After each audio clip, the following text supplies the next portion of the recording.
Recording just started. We're going to have today Nimisha Parekh, who is a clinical professor of medicine, director of Inflammatory Bowel Disease Digestive Health Institute, and the associate dean for faculty development, my colleague in faculty development, uh, co-presenting with Kyoko Yokomori, who is a professor and grad advisor in the Department of Biological Chemistry, and she's associate dean for academic affairs for Senate faculty. And together they're going to present on how to prepare your AP10 forms and merit files. So with that, who's going to start today? I do. I will. All right, take it away. Okay, thank you. So I just wanted to introduce that Dr. Brian Cummings is Associate Dean for Faculty Development for Senate and Adjunct. And also Dr. Mohammed Helmi is the Associate Dean for Academic Affairs, my counterpart for HS Clinical. Okay, so and then we work really closely with the dean's analysts who are highly knowledgeable with the file preparations, and they help departmental analysts and help you prepare the merit review files. And so when we say Senate, so those include inline, in residence, 50/50, and clinical X. And also we review adjunct professor series files in our side, and as opposed to HS clinical faculty. And you might have seen this, but this is a timeline for your career advancement. This is common across all the University of California. And there are 3 ranks: assistant, associate, and full professors. And within each rank, there are different steps, step 1, 2, 3, 4. And there are different files, type of files that we need to prepare during our career advancement. So one is that every 2 years, or every 3 years, you have to prepare files for merit increase or regular merit. So that is to increase your step number. And in addition, for assistant professor, there is a special review called Mid-Career Appraisal, or MCA, which is really to help you better prepare for upcoming promotion. And people can do MCA on its own or go together with the regular step increase. And also, of course, there are promotion from assistant to associate and associate to full professor that require external letters. And once you become a full professor, and once you reach step 5, you could just stay there and then retire in step 5. But you have to go through a 5-year satisfactory review called the 5th year review. So that's another type of file. And but if you want to go up higher, then going up to step 6 is actually almost like a promotion, although you do not need the advancement. You don't need the external letters. So that's called the advancement to step 6. So this is another separate file preparation. And this basically you're reviewed for all your accomplishments since you become a professor. And then once you reach step 9, and after 4 years, then you could also try to go up to above scale. So this is almost like promotion requiring external letters. And you're going to be reviewed for your accomplishments since after you become step 6, as well as your entire career accomplishments. And so these are the different types of files that you'll be preparing.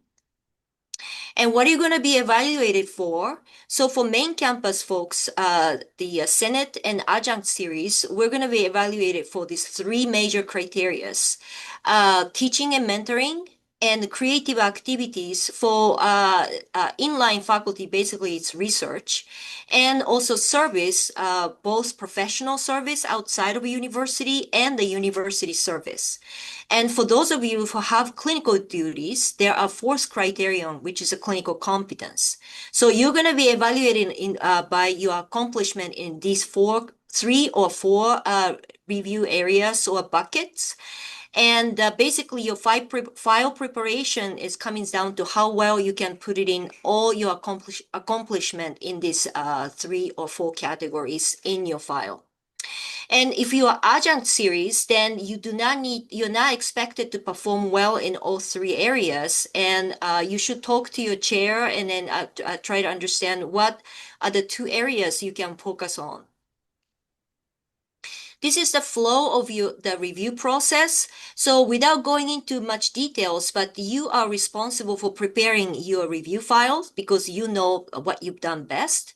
And this file goes to the department and your peer would discuss and vote. And one or two representative faculty will write the department letter, and sometimes chair would write the letter as well. And those information will comes to the dean's office. And I'll elaborate on more, but the merit review files will be for the Senate and the adjunct or dean delegated, so decided within School of Medicine. But some of the critical steps like promotion, advancement to step 6, etc., they must go to the central the review committee called CAP, or Council on Academic Personnel. And this is only for Senate and adjunct and not for HS Clinical. And they come up with a decision which sometimes different from what we ask for, but then they're going to be further evaluated, and the vice provost and the provost chancellor will make a decision. And before going up to CAP, some of those files are reviewed by the School of Medicine advisory committees. So ARAC review inline, in-residence, and adjunct faculty files. CXAC is specialized for clinical X series, and then CFAC review HS clinical. Nimisha, you'd like to add anything for clinical? So I just wanted to add, it's important to remember that the advisory committee is composed of faculty who are in those series. And so they're a committee of your peers who are usually either of associate or professor rank. So it is and it's from faculty across different departments. So for CFAC, we have faculty from all different departments, including ambulatory, hospital-based, some are both. And that's important because that way the entire committee understands what that faculty does. Thank you. And also, I forgot to mention, the CAP is consisting of 1 to 2 representatives from different schools across campus. And so just please keep in mind that your file will be reviewed by people who may not be in the biomedical science field, like School of Arts, School of Education, Social Sciences. And so it's really important that you prepare your file to convey the impact of what you've done almost to the lay audience, like people who without this deep knowledge on science. Oops, sorry. And so I just wanted to mention that for ARAC and CXAC, we give opportunity for assistant professor to sit in one of those meetings. So you get to learn how to prepare file and how those files are discussed. And so if you're interested, please contact Dr. Brian Cummings, Associate Dean for Faculty Development. Now, we don't have that same program for HS faculty at this time, but if you have specific questions related to how CFAC works, you can reach out to myself or Dr. Helmy. And so this is the deadlines for the fiscal year 25-26. And so October 6th deadline is for no change, reappointment, MCA, mid-career appraisal, 5th year review, and any accelerated merit increase. November 3rd is for all the promotions and advancement to professor step 6. And above scale or regular dean delegated merit for Senate and adjunct, the deadline is December 2nd. And please note that we will not accept any accelerated action files later than March 2nd. Sometimes you read late, but we're just not going to accept it. Especially from this year, CAP just decided not to meet in July. So this is really important. And one thing I want to reiterate is that the information you're going to put in your review file, the newest information ends in September 30th of 2025. So if you did anything after the October 1st, that cannot go into the latest review file. And I wanted to reiterate that although everyone's busy, but it is definitely worth spending a little bit of time trying to do a good job in assembling your review files because you know best what you've done. And you just cannot throw your CV and the blank AP10 addendum, which is, I'm going to elaborate this form, to the departmental analyst and they ask her or him to put it in. It's just not going to happen. And you are responsible for putting together the files as accurate as possible and as effective as possible. So what you've done is really properly acknowledged and it lead to the career advancement. So it's really worth spending a little bit of time to do a good job on this. And there are several updates that I'd like to mention. So starting from COVID, UAW strike, and recent abrupt funding cuts, there's a lot of hardships that we're facing. And so the AP specifically wants to recognize this hardship and then give you an opportunity to explain that in your personal statement. And please go to this guidance after July 1st to get more information. But this you have an opportunity to explain this. And the second, with the recent change, we no longer accept diversity statement in our file. So we used to require this for new appointment, and people are welcome to put this in the merit and promotion files, but no more. And so please do not include any separate statement for diversity. And the AP and CAP recommend that you put this in an individual section of AP10, which I'm going to elaborate more, or you can discuss that in your self-statement for each category, which is teaching, research, and service. And the third update is that AP and CAP now much more formally recognize the significance of mentoring. Since School of Medicine doesn't have undergraduate students, so we're always kind of suffer from a little bit lighter side in the teaching activities. But now the AP really recognize the value of mentoring, research mentoring the trainees. So please make sure to keep a record and put it into your file. Kyoko, can I also add two things? On the ARO section, the achievement relative to opportunity, I would like to just give a couple examples. So if you are a faculty whose funding was cut, this is the section to explain what's happening with your current research, the status of your research. The other thing is, like on the health enterprise side, we've gone through an expansive increase in clinical load. And so if you are, like, for example, a clinical X faculty and you haven't been able to accomplish a lot of your research goals because you've been asked to do additional clinical service weeks, this is the area to explain it in. So I just wanted to give two kind of examples to what the ARO is. And then it's important to also include in this guidance of the teaching statement now will be called the teaching and mentoring statement. And in it, you can include a lot of the informal mentoring you do, because there's a lot of informal mentoring many faculty do, and the statement is the area to include that in. Right. And also I want to mention, because of recent travel restrictions, if you have your research is impacted by the travel restrictions, you can also write that in the ARO. Okay, so for Senate and adjunct files, there are now two types of file preparation. So one is the Dean Delegated Review files. So as I mentioned, the regular merit increase, the step increase within each rank. So this can be now have a relatively simpler version of the file preparation, and the decision can be made within School of Medicine called Dean Delegated. But the other files for critical advancement, like promotion and advancement, so these still have to go to CAP, and the file requirement is a little bit different. And so just wanted to briefly mention this. So for the CAP delegated Senate and adjunct review files, you have to use this AP10 addendum, which is a special form that you must use to put all the information of your accomplishments in the 3 or 4 areas: teaching, creative activity, service, and clinical competence, all the information related to that in, and make sure to use the newest form, which is coming out after July 1st. So unfortunately, if you already assemble AP10 using the last year's form, you must copy paste into the new version.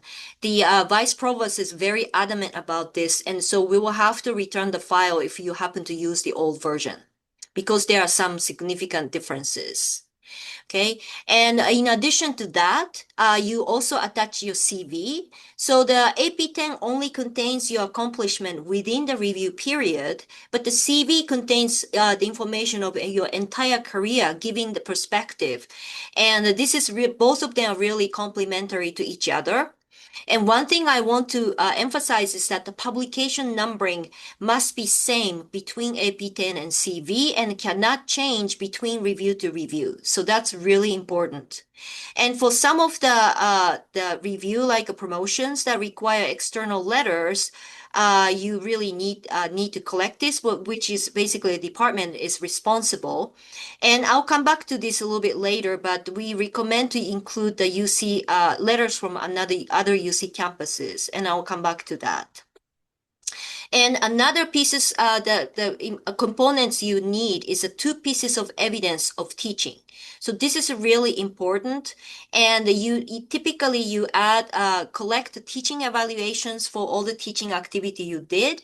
And also you write the reflective teaching and mentoring statement explaining not just the listing of what you taught, but the teaching philosophy, any innovation that you have tried, developing new teaching material, etc.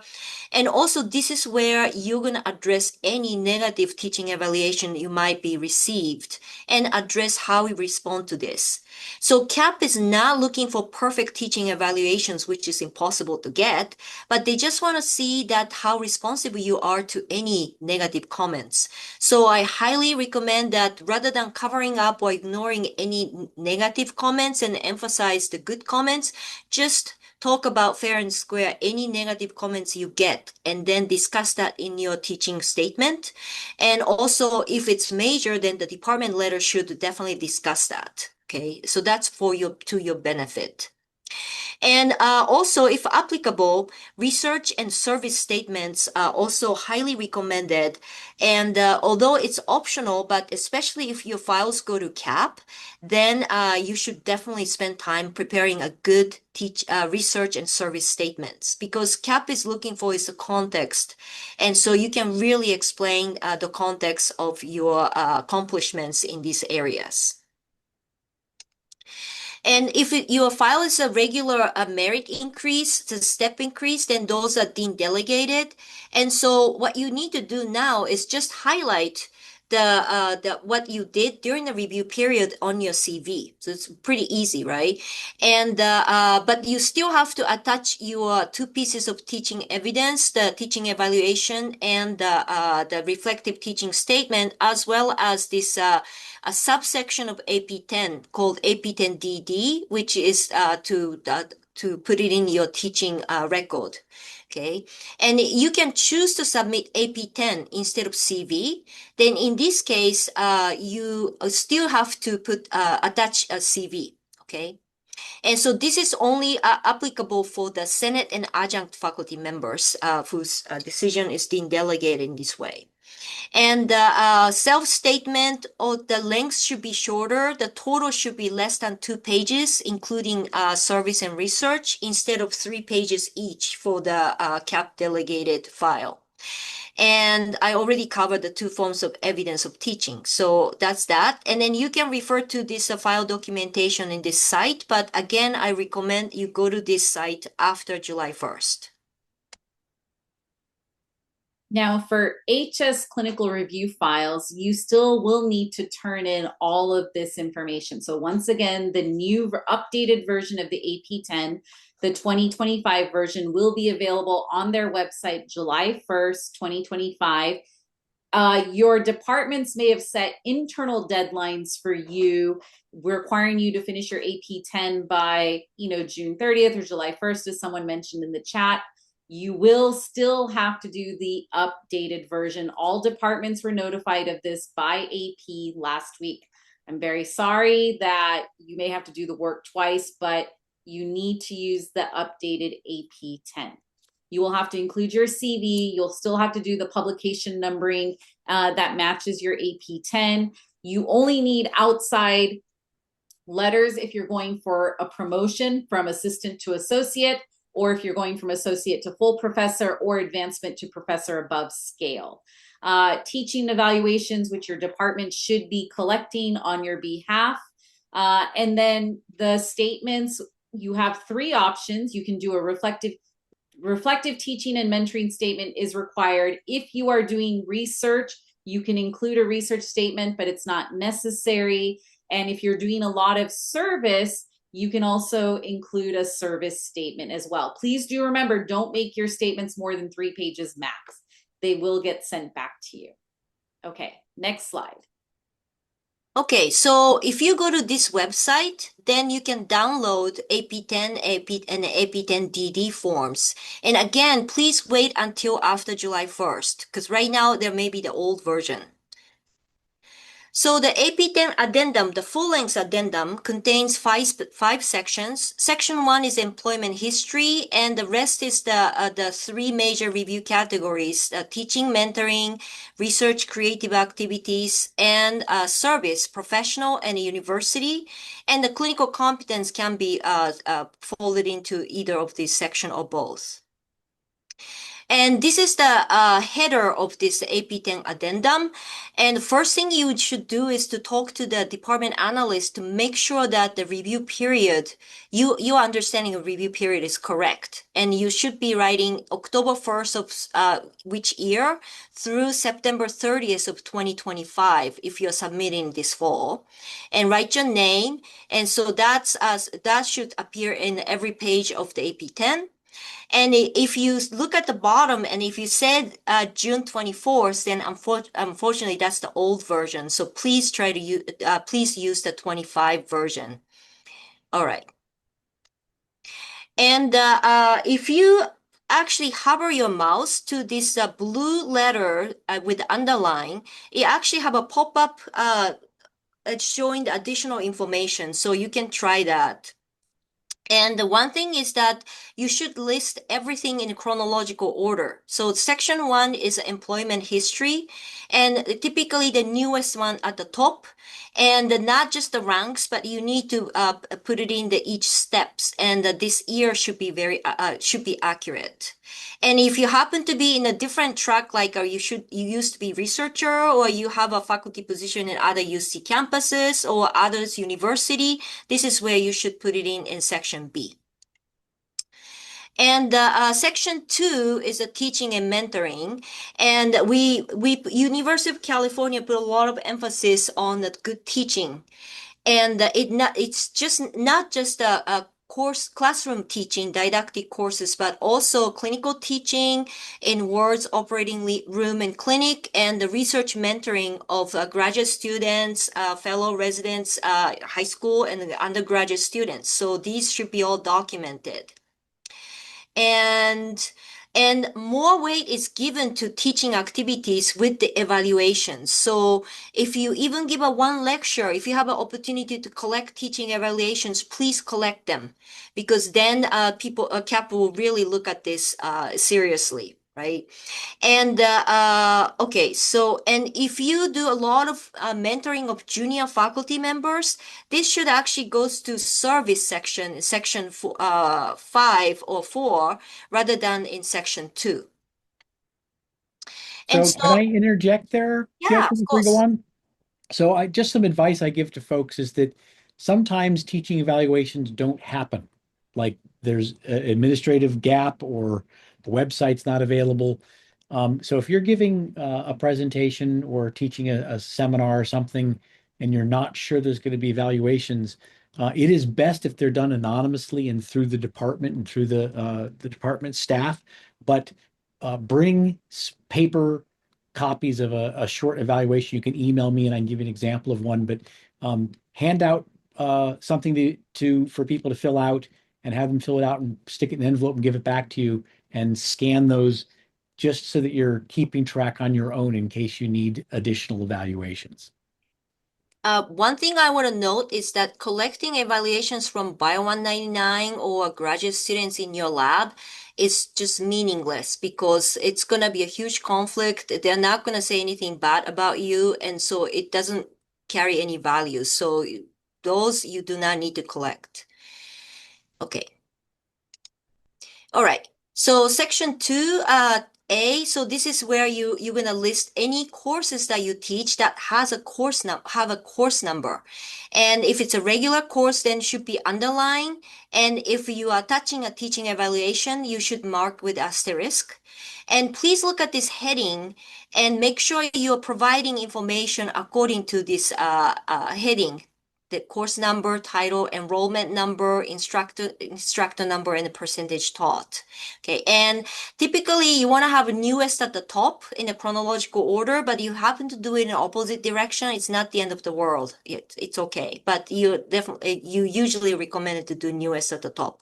And if you happen to be a guest lecturer and they give a special lecture in another course, you can list that in a section 2B. And 2C, oh yeah, C and D. So Nimisha?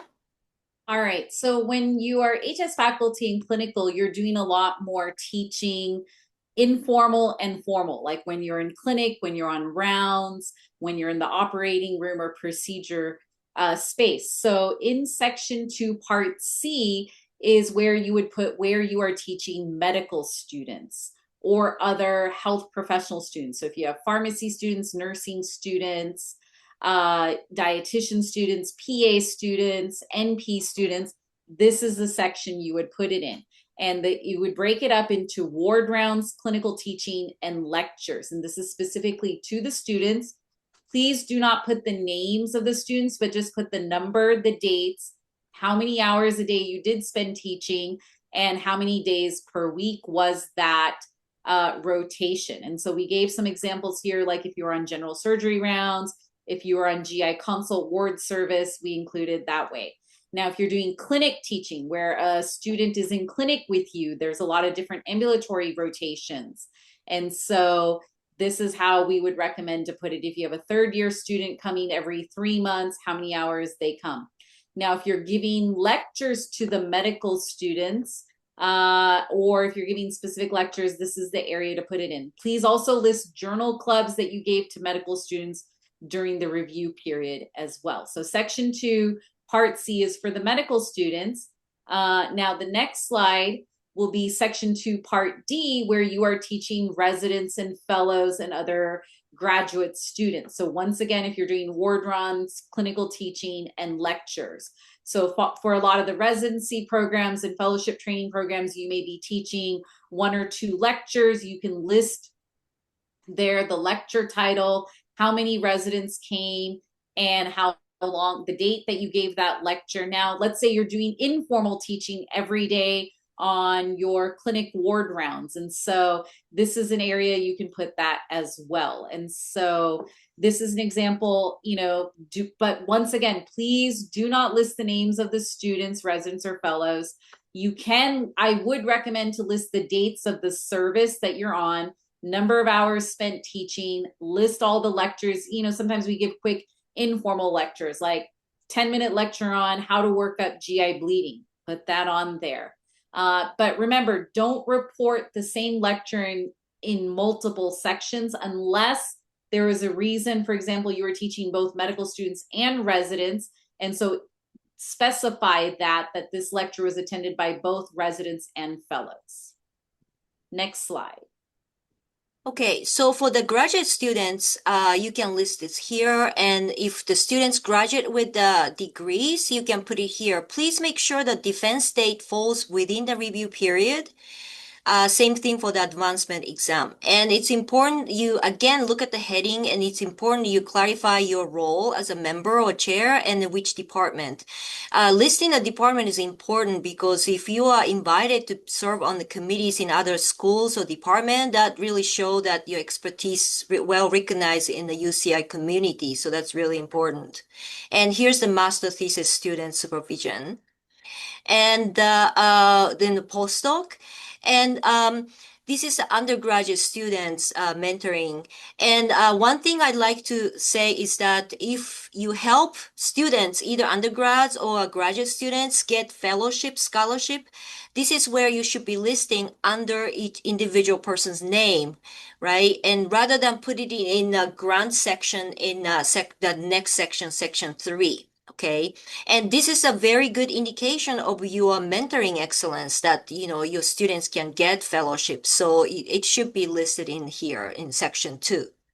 And if you have a visiting students or scholars, you can also write a brief explanation of these visiting scholars if you like. Kyoko, I'd also like to add, if you are hosting a Bio 199 student, that would go under Section 4 for undergraduate student research supervision. If you host high school students who come and you're teaching them, that would go under the other research or teaching supervision as well. And sometimes if you have residents or fellows from other institutions, it would go under Section 5 for other research and teaching supervision. Okay, and then if you receive teaching awards, that's great, and this is where you should be listing. And also, if you do any extra teaching activities, for example, participate in a Cosmos summer school program, etc., this is where you can put it in.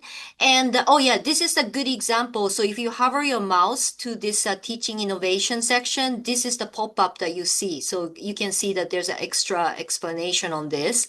And also, if you're a course director and either created a new course or revamped the old course, you should, during the review period, then you should definitely explain that in section G. And then just, Kyoko, to go back, if you are on clinical side, if you're creating new curriculum or new pathways for learning, or if you created a new module, create a new module for your trainees, this is the section to put it in as well. And the CAP from last year, CAP began to recognize your effort to improve your teaching skills or grant writing skills or leadership skills. So if you take any workshop or enroll in some training course, please list that in this section H. And this is not you're giving this course, but this is a course that you enrolled in to improve your skills. And so please put that in here. And after this, following this section is the diversity section, which is being changed. So please wait to see the new AP10 addendum after July 1st and fill out appropriately. And if you're not doing any major activities, you don't need to fill it out. Also, I'd like to add, under the professional development activities, if you attended any of the Monthly on Mondays series that was related to teaching, we had a few of those this year, or if you've watched any of our previously recorded videos in the Monthly on Mondays series, please write which one you watched and put that under this section. That's why we created that series. All right.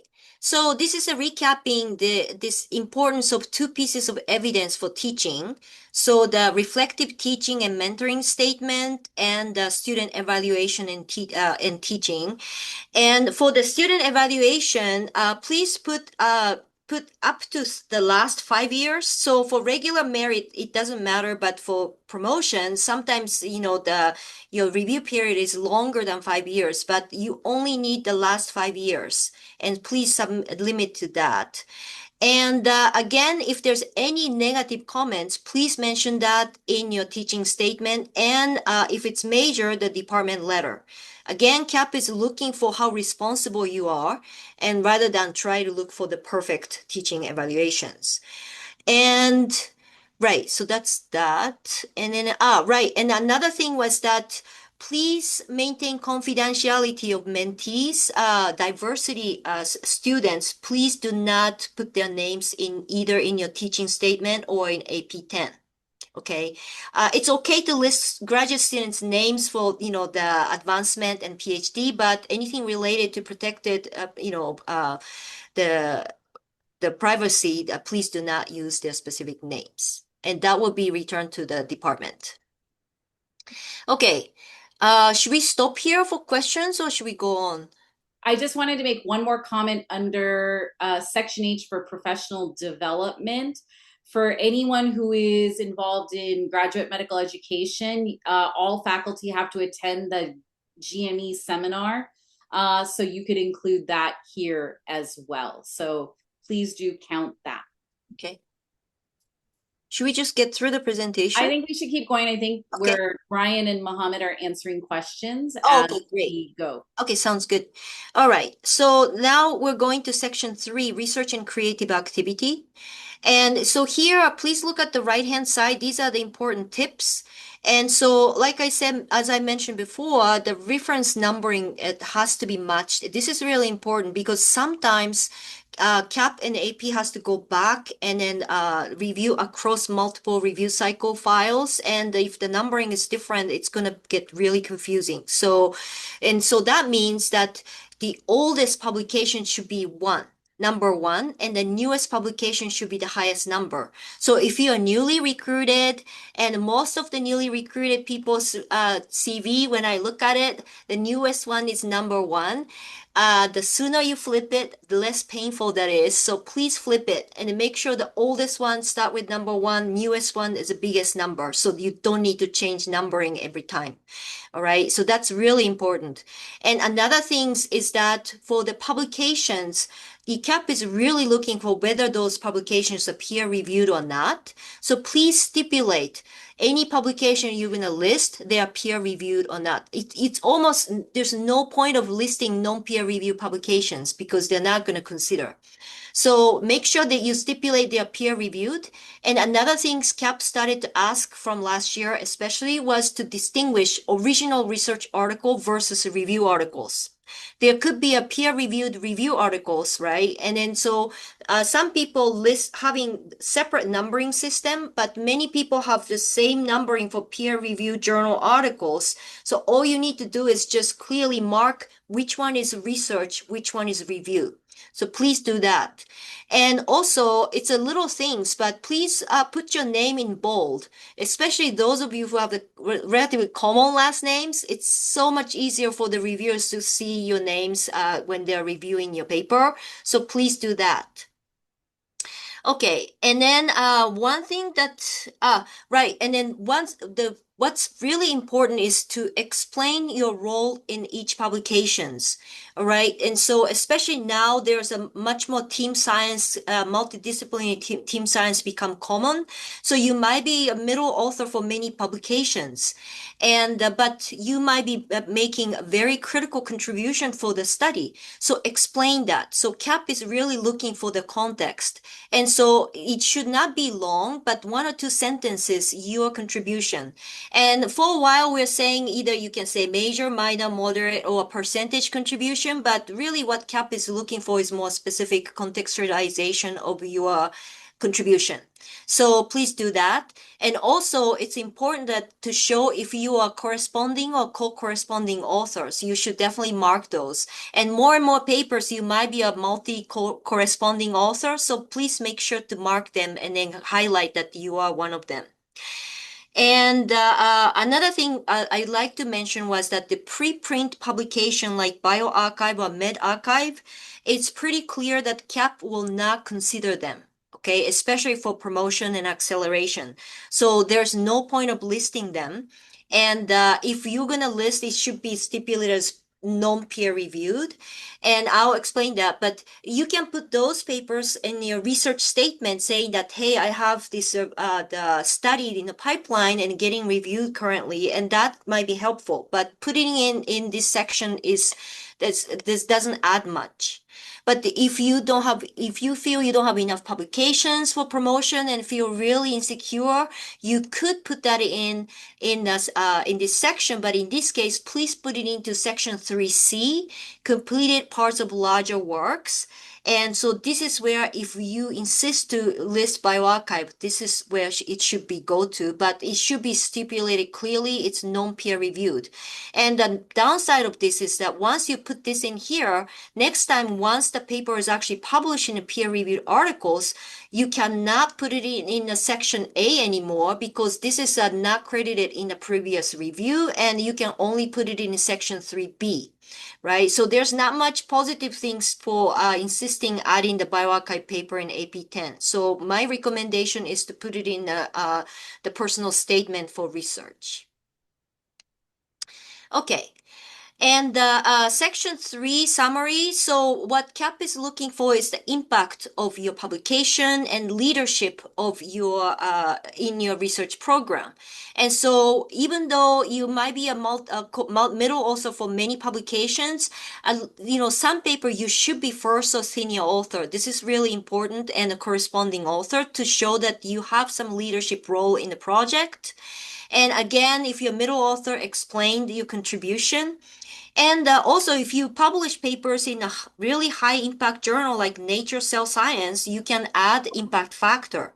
But if you publish in a specialized journal, well-respected specialized journal, which has happened to have a low impact factor, there's no point of putting in impact factor because it's not that helpful.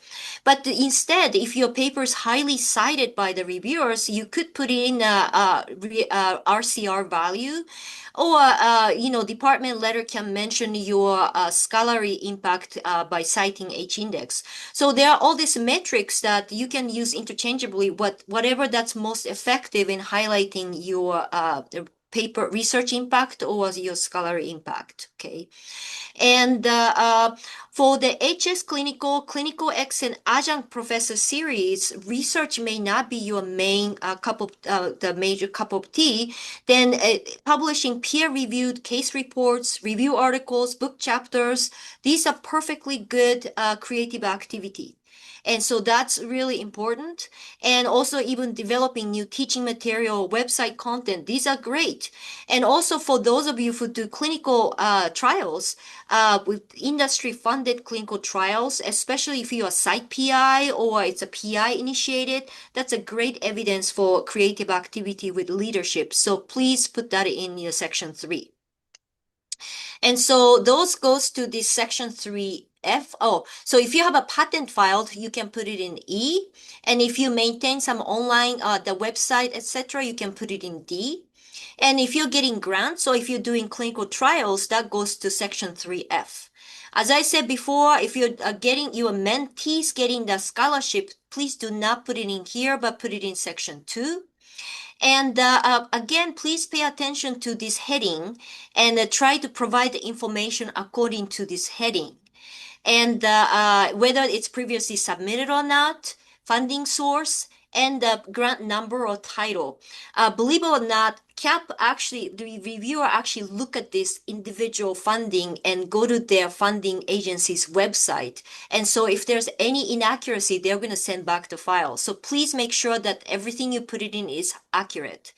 And again, NIH does not have co-PI. It's either PI or MPI for NIH and or co-investigator. And if you're co-I, CAP wants to see the percentage contribution.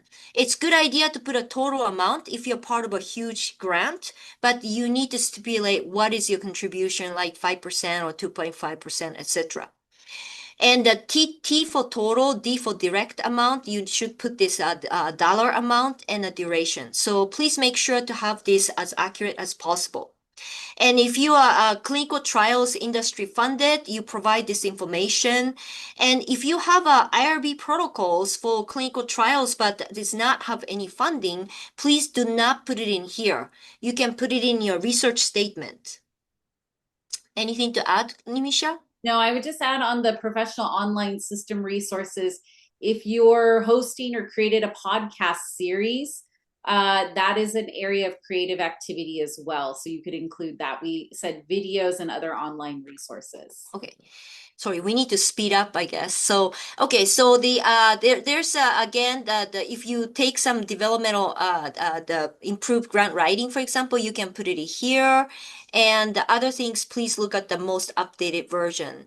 And here is a summary of what CAP is looking for is in the section 3. So you can look at it and then try to provide context and yeah, just follow this instruction. You can look at this later.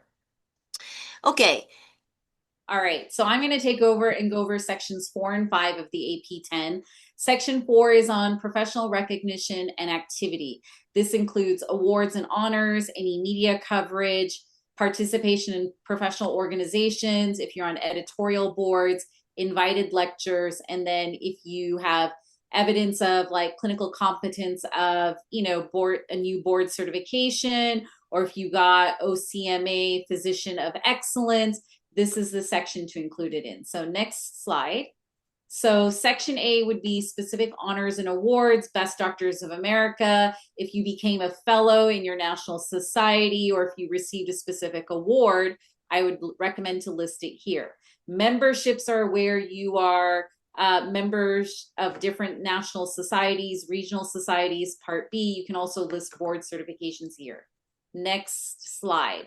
So for Part C, there are 2 sections. So if you have been invited to give a presentation at an outside institution, governmental institution, or similar organization, like if you were invited to give a research seminar, grand rounds, even if it's Zoom, this is the section you would list it in. Now there's a separate section, which is new, that says presentations where you invited at UCI. So if you're in Department of Medicine and you're invited to give a talk at Department of ENT, this is where you would put it. If you gave invited presentation at professional meetings and then accepted presentations such as posters or oral presentations, this is where you would put it under accepted presentations. Next slide. Oh, right. So please do not list abstracts in section 3. It should be listed here in accepted presentation. Correct. If you have other presentations at professional meetings, this is the section to put it in. Media appearances, like if you are on the UCI Facebook blog or on the Instagram, please list any of these here. If you're on their LinkedIn, if there's an article about you from the UCI Health LinkedIn or other professional organizations, this is where you would put it there. Now, if there's professional articles about you or your published work, then the next section would be there. Now, any Part D is about professional and public service to first your professional society or their outside institutions. Next slide. And then it goes through if you were, a journal editor or membership, or you were on an editorial board, if you did reviewer of manuscripts, if you were ad hoc service for referee of proposals. These are the different examples that we're giving here. And so a lot of different opportunities to put what work you're doing for your professional society. Next slide.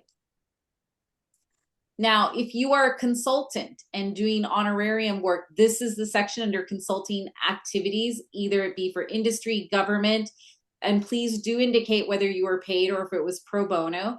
If you are doing any community service as it relates to your profession, but also if you're doing community service at an elementary school, high school, this would be the section to put it in. And then section E is about professional development as it relates to professionalism and public service. So if you attended any of the monthly on Monday series on communications, managing your career are examples. If you attended a workshop like from AAMC or your own society, building curriculums webinar, these are examples of things that you may have done. Now, once again, the contributions to inclusive excellence section, we will be getting that new guidance on July 1st, but that would be put in that section. So remember, section 4 was the professional awards and then service to your professional society. Next slide. So section 5 is about service, the service that we're doing at the university and system-wide service. That may include your division, department, school of medicine, campus-wide or UC-wide. The hospital committees or anything under UCI Health, we recommend putting under School of Medicine.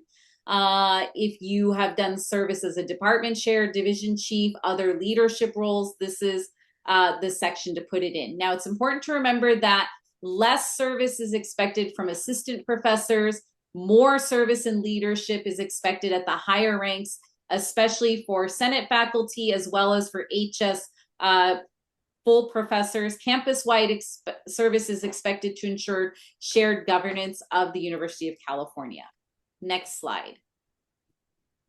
So CAP does look at it in the terms of levels of leadership depending on what your rank is. It is important to include how many hours per year, if it's compensated, voluntary, do include the editorial work, how many papers you did review. And once again, higher levels of service are expected for higher ranks instead.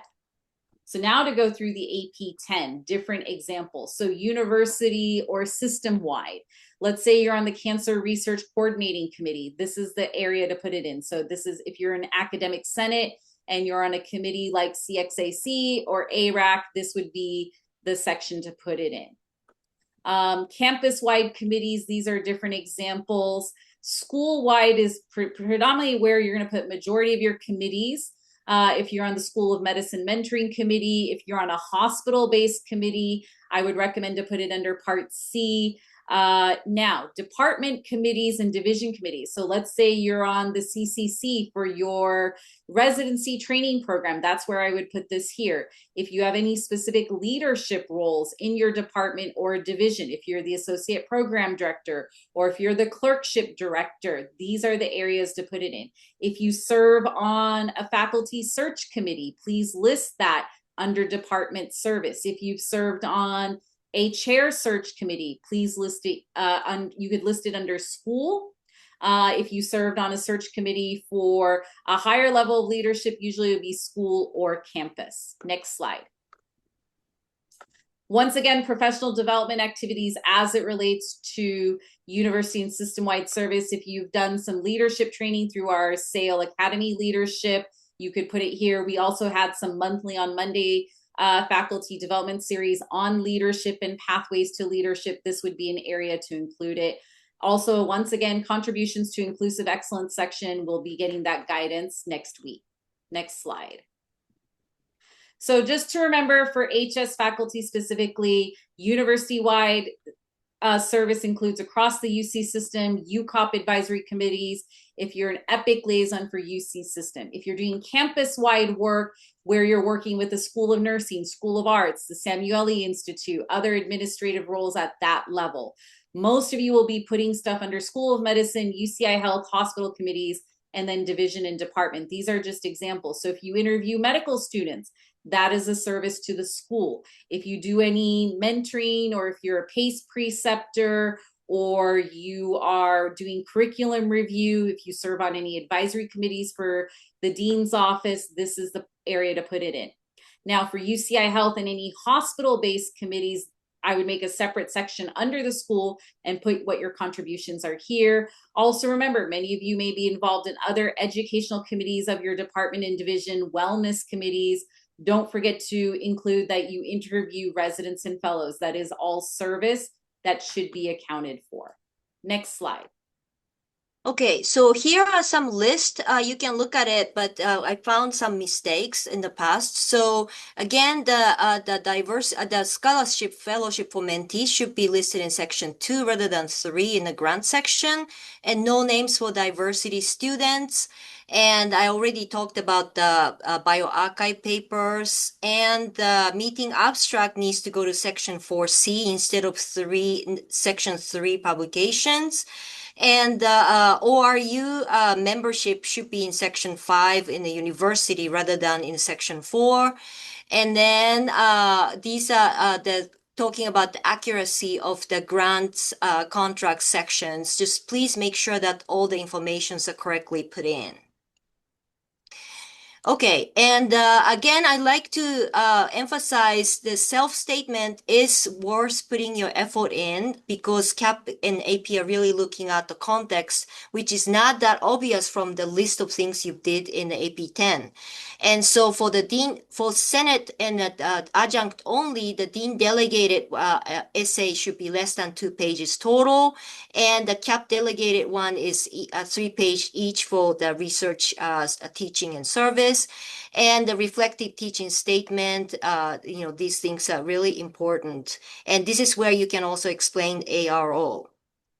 And again, no more separate inclusive excellence statement. Okay, and briefly, I'd like to mention that external letters that are required for promotions and advancement to above scale. So at least 3 letters must be department nominated and non-conflicted.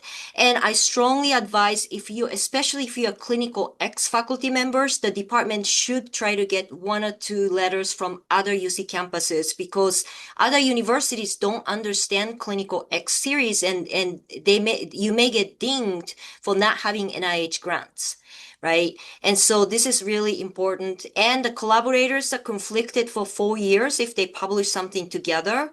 And the letter writers must be above rank of the proposed candidate rank. And so these are really important.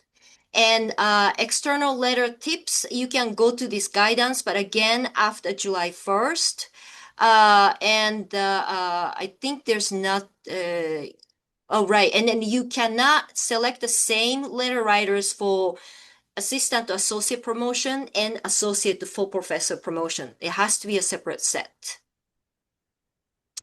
Okay, and the department chair dean's letter, shorter the better. And CAP is really looking for the context of what they did rather than reiterating what's done in AP, included in AP 10. And again, if there's any negative aspects of the file, it should be discussed fair and square in these letters.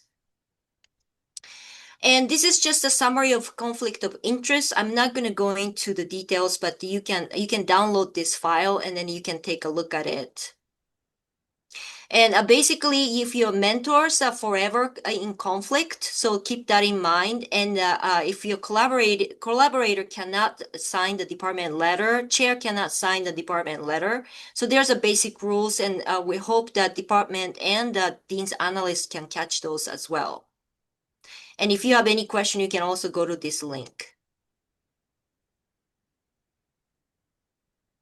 All right, so there are other things. You don't always have to go up for your merit or promotion. If you want to stay at your current rank because you feel like you have not done enough in the last 2 or 3 years, you can go for no action. So it's a reappointment at that same step. There is a formal review, but no merit increase or promotion. You can only do 2 consecutive no action requires. Otherwise, then you'll have to do an action plan and progress report. Now, there is a stop the clock for assistant professors. You had up to 2 COVID stop the clocks, and now you can also have 1 stop the clock for personal and family reasons. And then at the associate and professor level, you can do a deferral, meaning if your last review was positive, a merit or promotion review can be deferred for 1 year as well. Next slide. And this is just a little bit more detail. So if you need more information on stop the clock, you can look at this when you look at the slides. Next slide. Now, a big question that we get is, should I accelerate? There are different types of acceleration. They're basically a 1-year acceleration where you apply 1 year early, a 2-year acceleration where you apply 2 years early, or a whole step acceleration. It is extremely important to understand faculty have to be HS faculty have to be outstanding above your typical accomplishments in 2 of the 4 areas. And then for Senate faculty, it is in 2 of the 3 areas. And you have to be at least satisfactory in a 3rd area. So it is extremely important. And there has to be a rationale for the acceleration. This must be included in the department letter. Next slide. Oh, and then for Senate and adjunct, 1 bucket must be research. And for HS faculty, the mandatory bucket is at least teaching and mentoring and clinical. And then you have to look at the 3rd is either being research or service as the satisfactory. It is important one way to think about it is if you were applying for an acceleration from step 2 to a step 4, whether it be an assistant or an associate or full professor level, you have to think that you accomplished 4 years of work in 2 years if you're at the assistant or associate level. If you're at professor level, you have to show that you accomplished 6 years worth of work in 3 years. So it is a very high bar. It is possible, but that is the expectation. Now, if you do a 1-year acceleration, meaning you apply 1 year early, then you're doing 2 years worth of work in 1 year. And so it is possible, but it is absolutely important to understand what that entails. Next slide. So we did want to give you some data that we have for Senate faculty who went up for acceleration. And this is the data that we have from the last few years, where 17% of people who were Senate faculty went up for acceleration, and 57% of those got their acceleration. So if we look at kind of overall, it's about 7 to 8% of all files for Senate had a successful acceleration. So do remember, it is a much higher bar that is required for acceleration. Next slide. Now for HS faculty, it's also a very high bar. So it is very important to first discuss with your chair, or if your department has a faculty affairs committee, to share that you would like to go up for acceleration. They have to support you. Now, this is data that we got. Now, of the approximately 230 files that we had in fiscal year 23-24, 13 went up for accelerations. Of those 13, 9 were successful. So if we really look at it, about 5% of HS files went up for review for acceleration, and the success rate was 70%. So it looks very high, but you have to remember, very few people truly met the bar set by their department and the School of Medicine. Now, if you are unsure if you should qualify for acceleration or when you can think about it, I think it's best if you first talk to your chair or your division chief. And then if you want, you can also reach out to me, and I'm happy to look at your file and give you advice as well on that. So I know accelerations is a big thing, but it's very important to show that you are going up for it. Now, sometimes people feel, well, why can't I just apply? If I get turned down, I'll just get my regular merit. The committees remember how often you're applying for acceleration. If you're just doing it to do it, that's also going to show potentially that you're not as serious about it. So please do follow through your department. Every department has different standards. Different departments have standards for acceleration. So please do check in with your department chair about that. Next slide. Okay, so CAP, if you are a Senate or adjunct and then your file went to CAP, CAP may deny promotion or whatever the actions. So then what? And so the CAP will send a tentative decision to let faculty know, the department know. And this is a normal process for assistant to associate promotion.